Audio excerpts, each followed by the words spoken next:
Good morning बेटा। आज हम आपका लोकतंत्र की चुनौती यानी सिविक्स का आपका जो लास्ट चैप्टर है 8th चैप्टर वो करेंगे। ये आपके बीच के जो चैप्टर मैंने 2-4 छोड़े हैं वो हमारे सिलेबस से डिलीट हो चुके हैं। वो कभी हम क्लास में जब स्कूल लगेगी उस टाइम में आपको समरी के तौर पे मैं करा दूँगी, ठीक है। आज हमारा है वो लोकतंत्र की चुनौतियाँ। चैप्टर की पहले हेडिंग समझा करो। हम पढ़ रहे हैं लोकतंत्र राजनीति विज्ञान और इसमें हमारा जो लास्ट चैप्टर है अब तक हमने पढ़ा कि किस प्रकार से बेल्जियम है, श्रीलंका है, यहाँ पे लोकतंत्र की स्थापना की गई, किस तरह से पॉलिटिकल यानी कि जो होता है राजनीति होती है उसके में दलगत राजनीति की जाती है। तो आज हमारा लास्ट है कि इसमें लोकतंत्र की चुनौतियाँ कौन कौन सी हैं। ऐसे कोई चीज़ नहीं है जिसके सामने चुनौतियाँ ना हो। हर चीज़ के हर जो बात होती है उसके एक सिक्के के दो पहलू होते हैं।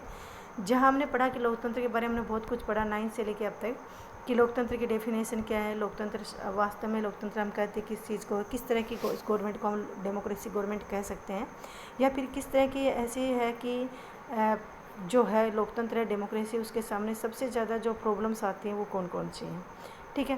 तो इसके अंदर देखो सबसे पहले क्या है कि हमने पढ़ चुके हैं कि दलगत जो राजनीति है वो आज के टाइम में जो लोकतंत्र है उसके सामने सबसे बड़ी चुनौती बनकर सामने आ रहा है। अब क्या हम यहाँ पे देखो आपके इस चैप्टर में दिया है चिंतन चुनौतियों का कि किस प्रकार से हम आज किसके बारे में सोचेंगे कि कौन कौन सी चुनौतियाँ ऐसी हैं जो कि लोकतंत्र के सामने आती हैं। क्या आपने कक्षा 9 के अपनी राजनीति विज्ञान की पाठ्यपुस्तक के अध्याय में याद है, उसमें हमने देखा कि दुनिया भर के लोकतंत्र का विस्तार कैसे हुआ। उसके हम देख चुके हैं कि किस प्रकार से सबसे पहले जो है लोकतंत्र की शुरुआत किस देश से हुई। सबसे पहले स्विट्ज़रलैंड से लोकतंत्र की शुरुआत हुई, प्रत्येक लोकतंत्र वहीं पे है। उसके बाद में धीरे धीरे दुनिया के हर देश में लोकतंत्र शासन व्यवस्था आ चुकी है। लेकिन किस तरह से आई, हमने फ्रांस रिवोल्यूशन पढ़ा, हमने रूस रिवोल्यूशन पढ़ा, हमने ब्रिटिश जो रिवोल्यूशन है वो पढ़ा, हमने अमेरिका के बारे में पढ़ा, हमने दुनिया भर के हर कंट्री के बारे में पढ़ा, साउथ अफ्रीका के बारे में हमने पढ़ा, यहाँ तक कि इंडिया में भी हमने देखा कि लोकतंत्र बनने के लिए कितनी चुनौतियों का सामना करना पड़ा। उसके बाद की पढ़ाई में हमारी इस शुरुआत राय से पुष्ट की जाए कि समकालीन विश्व को लोकतंत्र शासन का एक प्रमुख रूप, इसे कोई गंभीर चुनौती नहीं है और न कोई दूसरी शासन प्रणाली इसकी प्रतिद्वंदी है। लेकिन लोकतांत्रिक राजनीति के विभिन्न पहलुओं को जब हमने विस्तार से चर्चा की तो हमें कुछ अन्य चीज़ें भी दिखाई दी। लोकतंत्र में जितनी सारी संभावनाएं हैं दुनिया में अभी कहीं भी उन सब का लाभ नहीं उठाया गया है।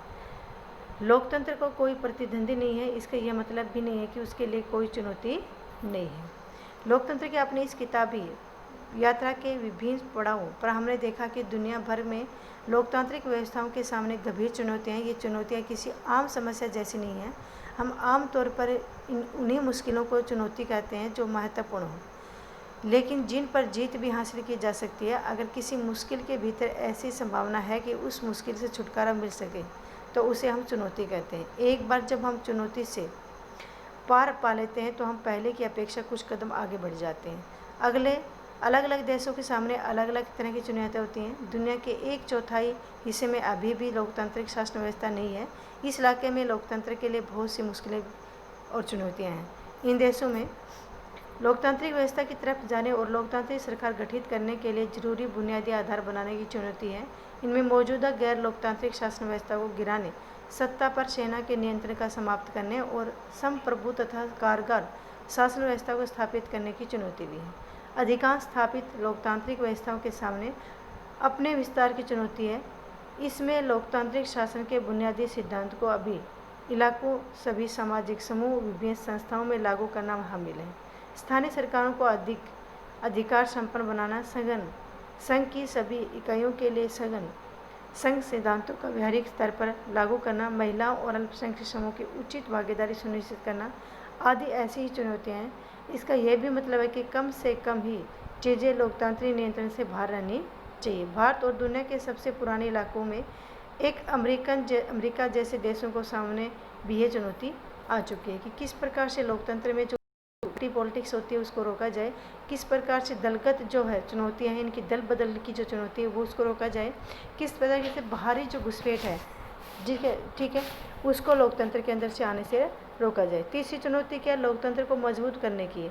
हर लोकतांत्रिक व्यवस्था के सामने किसी न किसी रूप से ये चुनौती सबसे आती है।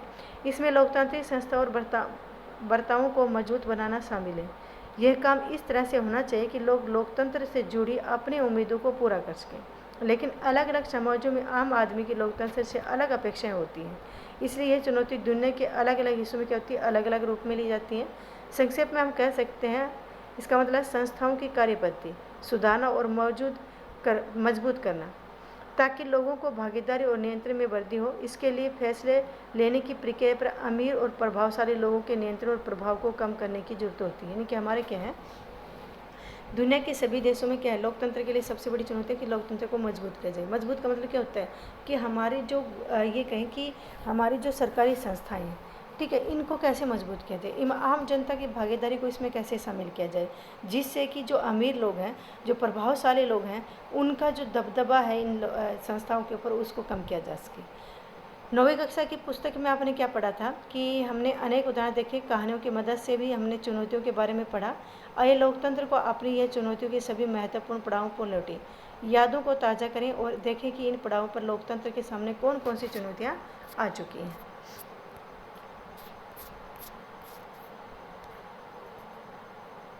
अब अलग अलग देखो, अलग अलग संदर्भ में अलग अलग चुनौती होती हैं। कहीं पर चुनावों की चुनौती है, कहीं पे क्या है, इनमें से हमारे प्रत्येक कार्टून को आप ध्यान से देखिए और सब कार्टून में आप क्या देखोगे, सब में एक ही दिखा रखा है कि लोकतंत्र में किस प्रकार से लोकतंत्र की चुनौतियों का सामना करना पड़ता है। सबसे पहले हम देखते हैं मेक्सिको में PRI पराजय के बाद 2000 में दूसरा स्वतंत्र चुनाव, पराजित उम्मीदवारों ने चुनावी धांधली की शिकायत की। हमने मेक्सिको पे क्या पढ़ा कि वहाँ पे लगातार एक ही दल की सरकार बनती आ रही है, एक ही राजनीतिक दल की सरकार बन रही है। और अगर एक बार की मतलब बार बार क्या होते हैं, उम्मीदवार पराजित होने वाले, हारने वाले जो उम्मीदवार हैं, वो बार बार उस पार्टी के ऊपर क्या कर रहे हैं, PI जो है उसके ऊपर क्या कर रहे हैं, बार बार उसके ऊपर दोष लगा रहे हैं कि उन्होंने चुनाव में धांधली की। इसी तरह हमने चीन के बारे में पढ़ा कि कम्युनिस्ट पार्टी आर्थिक सुधार करती है, अपनाती है, पर राजनीतिक सत्ता पर एकाधिकार बनाए रखे है कि वहाँ पे सिर्फ एक ही कम्युनिस्ट पार्टी है जो कि चुनाव लड़ सकती है, बाकी किसी पार्टी को चुनाव लड़ने का अधिकार नहीं दिया गया है। इस वजह से एक ही पार्टी ने कि सुधार अच्छे कर रही है, इकोनॉमिक कंडीशन बहुत अच्छी सुधार रही है, लेकिन बार बार एक ही पार्टी का आना भी क्या होता है, तानाशाही बना देता है। पाकिस्तान में हमने पढ़ा, जनरल परवेज मुशर्रफ के बारे में हमने पढ़ा, जो कि क्या कर रहा है, पाकिस्तान में क्या है कि वहाँ पे आर्मी जो है गवर्नमेंट के ऊपर हावी हो जाती है। जब भी भारत और पाकिस्तान का कोई मुद्दा आता है तो वहाँ की जो आर्मी का जो चीफ मार्शल होता है वो तुरंत वहाँ की सरकार को बर्खास्त करता है और खुद क्या होता है, वहाँ का राष्ट्रपति बन जाता है। इराक में हमने क्या पढ़ा कि नई सरकार अपनी सत्ता कायम नहीं कर पाती है, बड़े पैमाने पर सांप्रदायिक हिंसा भड़क जाती है। दक्षिण अफ्रीका में हमने पढ़ा कि नेल्सन मंडेला ने क्या किया था कि वहाँ पे लोकतंत्र लाने के लिए एक लंबी लड़ाई लड़ी, 28 साल तक उसने अपने जेल में काटे और उस पर के बाद कहीं जाकर वहाँ पे क्या हुई थी, एक जो ब्लैक लोग थे यानी कि रंग के काले लोग थे, उनको कि चुनाव लड़ने का या सरकार बनने का अधिकार मिला। अमेरिका में हमने क्या पढ़ा, ग्वांतानामो जो जेल है, वहाँ पे क्या करता है अमेरिका, जो 2011 में अमेरिका के ऊपर 2001 में जब अमेरिका के ऊपर हमला हुआ था वर्ल्ड टावर पर, तो उस वर्ल्ड टावर पर, तो उस टाइम क्या हुआ था, अमेरिका ने अपने उस हमलावरों को पकड़ने के लिए दुनिया भर से निर्दोष लोगों को भी सिर्फ शक के आधार पर उनको गिरफ्तार किया गया और गुआंतानामो जो जेल है वहाँ पर उन लोगों को क्या कर दिया गया था, बंदी बनाया गया था। ठीक है, तो अमेरिका ने संयुक्त राष्ट्र संघ के महासचिव इसे अंतर्राष्ट्रीय कानून का उल्लंघन बताते थे। अमेरिका का उनकी बातें मानने से इनकार कर देना, ये भी क्या होता है कि एक लोकतंत्र का अवहेलना करनी। सऊदी अरब में हमने पढ़ा कि महिलाओं को सार्वजनिक स्थानों पर जाना या फिर ड्राइविंग करना या फिर उनको किसी भी तरह के धार्मिक जो ये कहें कि वोट देने का अधिकार या फिर धार्मिक अल्पसंख्यकों को आज़ादी नहीं दी गई थी। इसी के में युगोस्लाविया के बारे में हमने पढ़ा, कोसोवो प्रांत में सर्ब और अल्बेनिया जो लोग होते हैं उनके बीच में क्या होता है कि लोगों के बीच में नस्ली भेदभाव किया जाता है। ठीक है, जो सर्ब लोग हैं उनके साथ में विचारों को क्या है, न तो उनको किसी भी पब्लिक ये कहे कि गवर्नमेंट हॉस्पिटल में उनका इलाज हो पाता है या अच्छे हॉस्पिटल में उनको इलाज हो पाता है, वो किसी भी पब्लिक ट्रेवल से यात्रा नहीं कर सकते हैं, वो कहीं पर भी आज़ादी से घूम फिर नहीं सकते हैं। तो इस प्रकार से हमने पढ़ा कि ऐसे देशों में जहाँ लोकतंत्र सरकार है वहाँ इस तरह की कंडीशन है, तो हम नहीं कह सकते कि ये लोकतंत्र है। सारी की सारी बातें क्या है, एक लोकतंत्र के लिए चुनौती हैं। ठीक है, उसके बाद में हमने देखो बेल्जियम में पढ़ा था कि संवैधानिक सुधारों का एक दौर चला, लेकिन डच भाषी लोग असंतुष्ट उसकी अधिक स्वायत्तता की मांग रही। हमने बेल्जियम में क्या पढ़ा था कि भाषा के आधार पर सत्ता का बंटवारा हुआ था, पढ़ा था हमने, लेकिन सत्ता के आधार पर भाषा के आधार पर सत्ता का बंटवारा होने के बाद भी वहाँ के डच जो लोग हैं जो संख्या में ज़्यादा थे वो संतुष्ट नज़र नहीं आए। श्रीलंका में हमने क्या पढ़ा कि 2009 में गृह युद्ध हुआ। कारण क्या था कि भारतीय तमिलों को उन्होंने अपने संविधान में किसी तरह के कोई अधिकार नहीं दिया, जिससे कि भारतीय और तमिलों और श्रीलंकाई सिंहलियों के बीच में अक्सर मनमुटाविनी मुठभेड़ें होती थी और वो गहराई युद्ध में बदल जाती थी। अमेरिकी नागरिक अधिकार, देखिए आप उसमें क्या है, अमेरिका में श्वेत जो लोग थे उनको समान अधिकार नहीं मिले थे, लेकिन वे अब भी गरीब व अशिक्षित और कमज़ोर स्थिति में जी रहे। तो एक डेमोक्रेसी गवर्नमेंट में सिर्फ नस्ल के आधार पर, रंग के आधार पर भेदभाव करना, ये किसी लोकतंत्र के लिए सबसे बड़ी चुनौती है। उसके बाद में उत्तरी आयरलैंड में हमने पढ़ा था कि गृह युद्ध की समाप्ति पर कैथोलिक और प्रोटेस्टेंट लोगों में पारस्परिक विश्वास का अभाव पाया गया। उत्तरी आयरलैंड हमने पढ़ा था, इंग्लैंड के पास पड़ता है बेटा ये उत्तरी आयरलैंड। इसमें क्या था कि यहाँ पे दो धार्मिक समुदाय में बटा हुआ उत्तरी आयरलैंड, एक होता है प्रोटेस्टेंट और एक होता है कैथोलिक। तो दोनों के बीच में किसी तरह का बला अक्सर उन दोनों के बीच में मुठभेड़ होती रहती है, अक्सर उनके बीच में हिंसात्मक घटना घटती रहती है। कारण क्या है कि दोनों के आपस में एक दूसरे से नफरत करते हैं। नेपाल में हमने क्या पढ़ा कि नेपाल में 2007 में जाकर लोकतंत्र की स्थापना हुई थी। उससे पहले यहाँ पे जो थे वो राजतंत्र शासन व्यवस्था थी और बार बार वहाँ की सभा संविधान में नए परिवर्तन किए गए, नए संविधान को अपनाया गया। तो लोग वहाँ के लिए सबसे बड़ी चुनौती ये थी कि आज के टाइम में वहाँ पे लोकतंत्र को किस तरह से लागू किया जाए। बोलोविया हमने क्या पढ़ा, जल के बारे में पढ़ा था हमने, जल संघर्ष के बारे में बोलोविया में पढ़ा था कि वहाँ के प्रधानमंत्री ने एक बहुराष्ट्रीय कंपनी को जो पानी की सप्लाई, सार्वजनिक पानी की सप्लाई दे दी। तो ये क्या है कि सार्वजनिक पानी की सप्लाई को बहुराष्ट्रीय कंपनी के थ्रू सौंप कर आम जनता को एक मुसीबत में डालना तो कोई किसी लोकतंत्र सरकार का काम नहीं है। तो इस तरह से हमने पढ़ा कि बहुत सारी हमने लोकतंत्र की हर देश के बारे में, यहाँ पे हमने कम से कम 8-10 देशों के बारे में पढ़ा, कहीं पे हमने नस्ल के बारे में पढ़ा, कहीं पे हमने भाषा को लेके पढ़ा, कहीं पे हमने जल सप्लाई के बारे में पढ़ा। तो इस तरह से हर देश की अपनी अलग अलग लोकतांत्रिक जो है समस्याएं बनी हुई हैं और इन समस्याओं इन चुनौतियों से किस तरह से निपटा जाए ये भी एक सबसे बड़ी चुनौती बनी हुई है। ठीक है, अब जबकि अपने इन सभी चुनौतियों के में भी पढ़ लिया है तो उसके बारे में आपके जो टेबल दिए इसके बारे में आप अपनी राय खुद दे सकते हैं कि किस प्रकार से इन चुनौतियों से निपटा जा सकता है। अगला, राजनीतिक सुधारों में विचार, कि किस तरह से राजनीतिक जो सुधार हैं उनमें जो विचार है उनमें सुधार किया जा सकता है। इनमें से प्रत्येक चुनौती के साथ सुधार की संभावनाएं भी जुड़ी हुई है। जैसा कि पहले कहा गया कि चुनौतियों की चर्चा सिर्फ इसलिए करते हैं क्योंकि हमें उनका समाधान पाना संभव लगता है। लोकतंत्र की विभिन्न चुनौतियों के बारे में सभी सुझाव या प्रस्ताव लोकतांत्रिक सुधार या राजनीतिक सुधार कहे जाते हैं।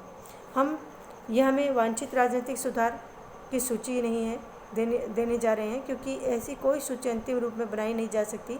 अगर सभी देशों की चुनौतियाँ एक जैसी नहीं हैं तो इसका यह भी मतलब है कि राजनीतिक सुधार के लिए हर कोई एक ही फार्मूले का इस्तेमाल नहीं कर सकता। हम कार का मॉडल जाने बगैर उसकी बड़ी गड़बड़ी ठीक करने का उपाय नहीं बता सकते। वह कहाँ से खराब हुई है, उस जगह या उपकरण लगे हैं, उसका मॉडल क्या है, ये सब जानकारी ही उसकी मरम्मत का तरीका सुझाया जा सकता है। यानी कि हमने लोकतंत्र के बारे में पढ़ा, अलग देशों के बारे में, अलग अलग समस्याओं के बारे में हमने पढ़ा। तो हम सभी देशों के बारे में अगर हम कहें कि सभी के बारे अंदर ये सुधार कर दिया जाए, एक जैसा कोई सुधार कर दिया जाए तो उनकी चुनौतियाँ ख़त्म नहीं हुई।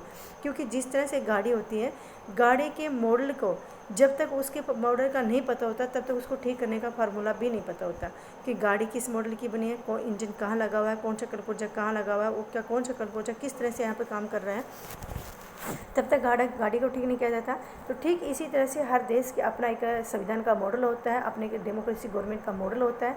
उस मॉडल के बारे में जब तक हमें नहीं पता होगा वहाँ की चुनौतियाँ क्या हैं, उन चुनौतियों का समाधान क्या है, तब तक हम किसी भी तरह के सुधार का सुझाव नहीं दे सकते। हर देश के लिए अपनी प्रॉब्लम होती है और हर प्रॉब्लम का अपना सॉल्यूशन होता है। तो ये उस देश के ऊपर निर्भर करता है कि उसका वो सॉल्यूशन किस तरह से निकालता है। पर क्या हम आज के संदर्भ में अपने देश के वांछित सुधारों के से कम एक सूची बना सकते हैं? हम अपने देश के बारे में तो सोच ही सकते हैं, हम राष्ट्रीय स्तर के सुधार के कुछ प्रस्ताव बना सकते हैं, लेकिन हो सकता है कि सुधार की अगली चुनौती राष्ट्रीय स्तर की न हो। कुछ महत्वपूर्ण सवालों के जवाब राज्य या स्थानीय स्तर पर भी दिए जा सकते हैं। सूची बनाने की जगह आइए कुछ व्यापक दिशा निर्देश जो हैं उनके बारे में हम विचार करते हैं। मानो कि हम अपने देश के बारे में सूची बनाएं कि ऐसा किया जाना चाहिए, ऐसा हो जाएगा तो ये होगा। तो ऐसा नहीं हो सकता बेटा, क्योंकि हर देश की अपनी चुनौतियाँ हैं और हर देश का अपना गवर्नमेंट का मॉडल है। तो उन चुनौतियों को भी अलग है। हम अपने देश के बारे में कि सूची नहीं बना सकते, सिर्फ हम सुझाव दे सकते हैं, सजेशन दे सकते हैं। क्योंकि कई बार क्या होता है जो समस्या का समाधान केंद्र सरकार नहीं कर सकती उसको राज्य सरकार कर सकती है, और जहाँ राज्य सरकार उस समस्या का समाधान नहीं कर पाती वहाँ पे जो स्थानीय लोकल गवर्नमेंट है उसके स्तर पर उसको सुधार किया जा सकता है। तो ये अलग अलग तरीके से अलग अलग सुझाव हैं, और इन सुझावों को सिर्फ हम सजेशन दे सकते हैं, न कि इसकी एक सूची बनाकर हम ये थोप सकते हैं कि ऐसा कर लिया जाए तो ऐसा होगा। ठीक है, तो थोड़ा सा आपको समझ में आया। अगले वीडियो में हम इसको और अच्छे से करेंगे, तब तक आप इस चैप्टर को अच्छे से समझे, एक बार दोबारा रीडिंग जरूर करें।